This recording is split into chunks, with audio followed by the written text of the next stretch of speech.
यूनानी बादशाह अलेक्जेंडर या सिकंदर को दुनिया सिकंदर आजम कहती है। इसकी वजह यह है कि उसने बहुत ही कम उम्र में यूरोप से एशिया तक अपनी सल्तनत कायम कर ली थी। महज 32 साल की उम्र में मरने से पहले सिकंदर ने यूनान के सदियों पुराने दुश्मन फारिस को घुटने टेकने के लिए मजबूर कर दिया था और तहजीबों का मरकज कहलाए जाने वाले मशरिक वस्ता पर हुकूमत कायम कर ली थी। सिकंदर के अजीम बनने और कामयाबी हासिल करने में उनके उस्ताद अरस्तू की तालीम को कलीदी हैसियत हासिल रही है। लेकिन क्या आप जानते हैं कि अरस्तू ने सिकंदर को क्या सिखाया?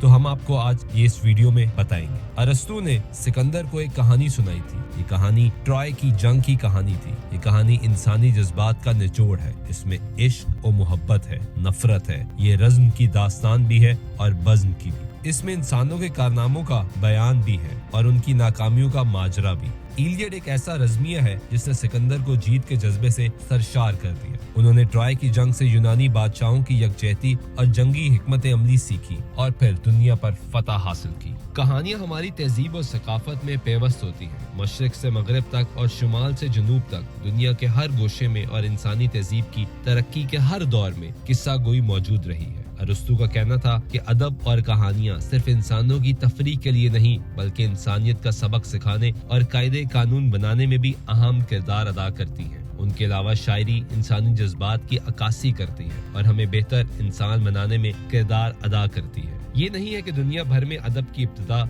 रज़्मिया से या इस दौर के बादशाहों की शिकस्त और फतह की कहानियों से हुई है। बहुत सी जगहों पर अदब का आगाज नज्म और शेर से हुआ। मसलन चीन में अदब की इब्तिदा में शेर कहने का काम सिर्फ शायरों तक ही महदूद नहीं था बल्कि आला ओहदों के लिए शेर गोई का इम्तिहान देना होता था और तमाम बड़े हुकूमती ओहदेदारों के लिए शेर कहने और शेर फहमी की सलाहियत लाजमी तस्वर की जाती थी। चीन से मुतासर होकर जापान में भी शायरी को खूब अरूज हासिल हुआ। कदीम जमाने में जापान में खवातीन को अदब पढ़ने की इजाजत नहीं थी, लेकिन यहाँ जहाँ चाह वहाँ राह के मसदाक पाबंदी के बावजूद दुनिया का सबसे पहला नावल टेल ऑफ गेंजी वहीं लिखा गया और उसकी नावल निगार मरासाकी शेलेबो एक खातून थी। फिर उन्होंने तकरीबन 1000 सफ़ात का शाहकार नावल लिखा। अदब या किस्से कहानियों की दुनिया में इनकलाब लाने का सहरा अरब ममालिक को जाता है, जिन्होंने चीन से कागज बनाने की तकनीक सीख कर उसे एक बहुत कामयाब कारोबार के तौर पर आगे बढ़ाया। कागज की इजाद से पहले कहानियां नस्ल दर नस्ल जुबानी अदब के रूप में पहुंच रही थी। जब इंसान ने लिखना शुरू किया तो इसने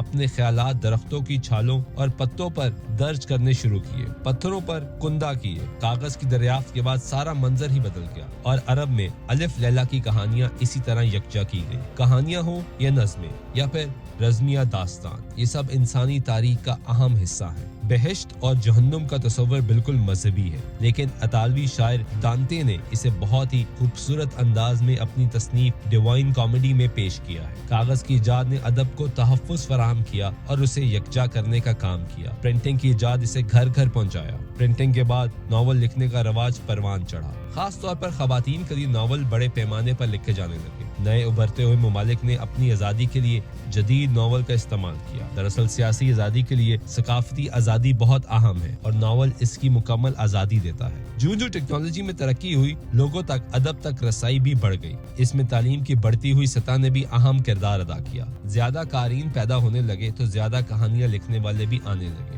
आज मुख्तलिफ किस्म की कहानियां लिखने और पढ़ने वाले मौजूद हैं। आज हम इंटरनेट दौर में रह रहे हैं। एक क्लिक पर दुनिया भर का अदब हमारे सामने आ जाता है। अगरचे तमाम चीजों की ऑनलाइन दस्तयाबी का किताबों की इशाअत पर बड़ा असर पड़ता है, लेकिन इससे कहानियां सुनने और सुनाने वालों के जुनून में कोई कमी नहीं आती।